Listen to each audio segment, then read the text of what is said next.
So, you are using a spherical gradient in your shader logic. You've set up all the nodes, you got the results that match your requirements, it works, it scales along nicely, and what can be better? But the moment you decide to apply the scale for whatever reasons you have, suddenly you get this small circle in the center, and most likely your whole logic based on the spherical gradient texture just flops.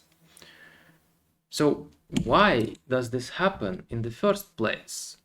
Well, you see, the gradient texture generates its texture from the starting point, which in my case is this, the center of my object, with coordinates of 0, 0, 0.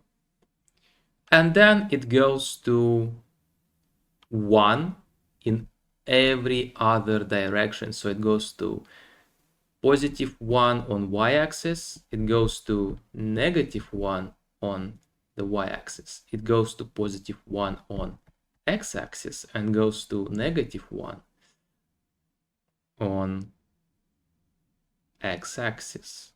The same goes for z-axis as well, but since I have a plane, I can't really show it. And because we applied our scale, it can't stretch itself to the scale of our mesh, and this is why we get this sudden deformation. But enough of theory. Let's get straight to the point. How do you fix this? Well, there are two solutions for this problem. The first one is the simple one, it's the fast one, and you just add the mapping node here, and in the scale you adjust the scale until you match your previous result. It's quick, it's easy to do, and it's worth mentioning. But keep in mind though that if you scale it and apply the scale again, your logic breaks once more, and you will have to readjust the scale one more time until you get your satisfying results back. I'm gonna show you the second option, how to make Blender do all the math for you, all the scaling for you, so you don't have to worry about it anymore and just keep doing the things that you want to do. We are going to use Blender drivers, and we're gonna use the mesh properties such as scale and dimensions. So let's go to our shader editor. Let's remove this mapping node, I won't need it. Let's add input value. Let's copy it 2 times, so I get 3 inputs. Now in my input, right click, add driver. Here in our variable, we select type single property. You can give it a name, I'll just call it team X. Then in prop section, I select my object, my plane. Oh, let's go back. My plane, and then in path, I will write dimensions, square brackets, 0. And if I press enter, I get the value of 8.56 that match my x dimension. And then don't forget to write in the expression the name of your variable, dim x divided by 2. I'll explain in a bit why we're doing the division. For now, let's just do the same for y and z coordinates.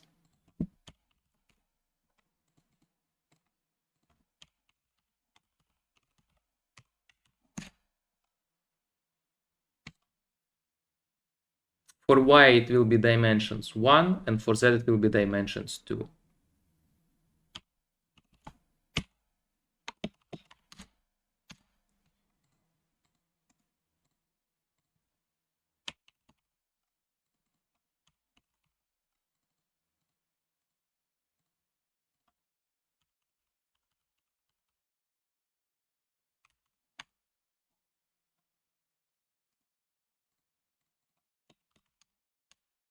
Okay, so now we've done it.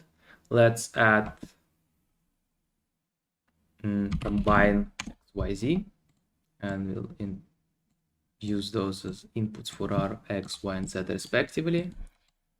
After that, we're gonna add vector map.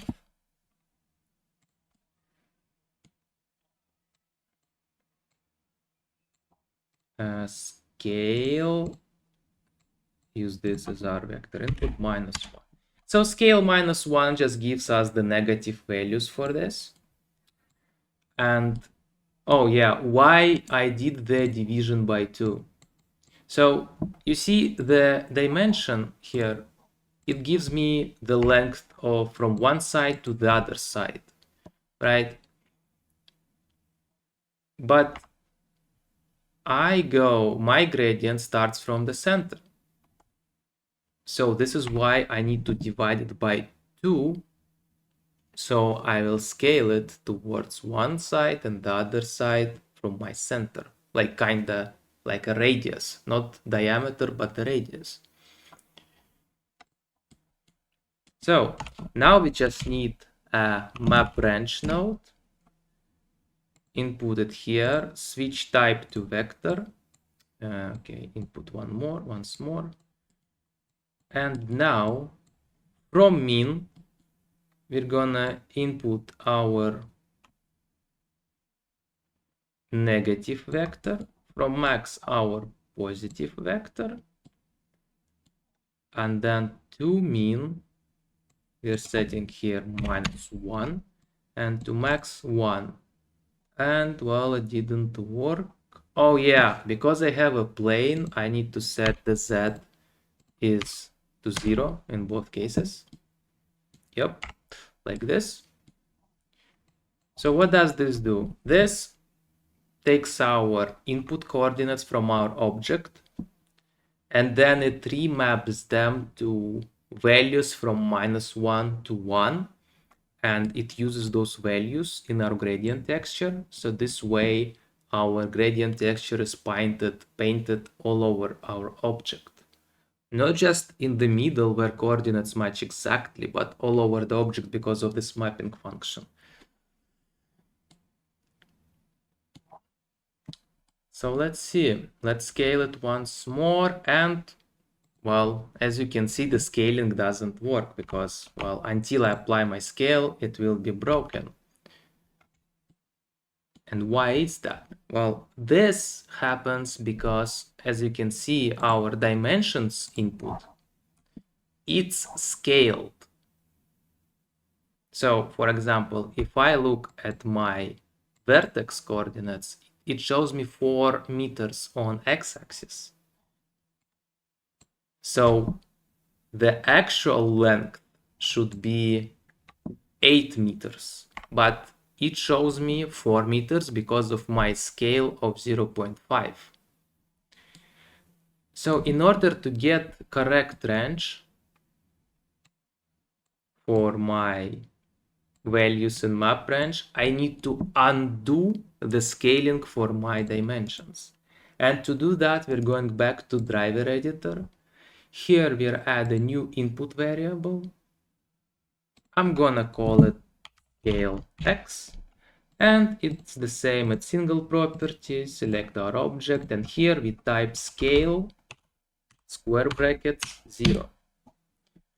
And here in the expression, I'll add one more division by our scale. Scale something like this, press enter, and now I got my correct value of 2.478. Now just repeat the same for y and z.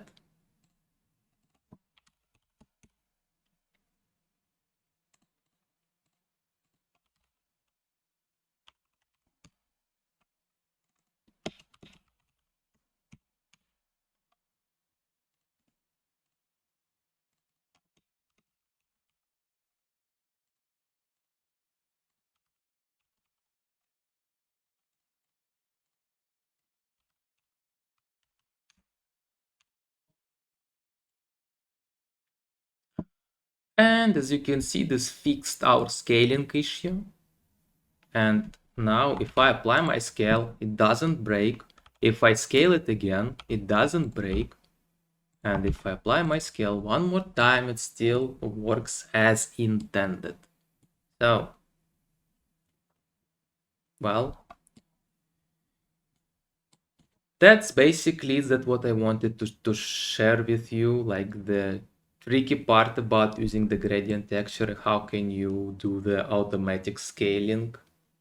Make Blender do all the hard work. Well, you can just create and enjoy the creative process, not the finding the perfect number process. That's it.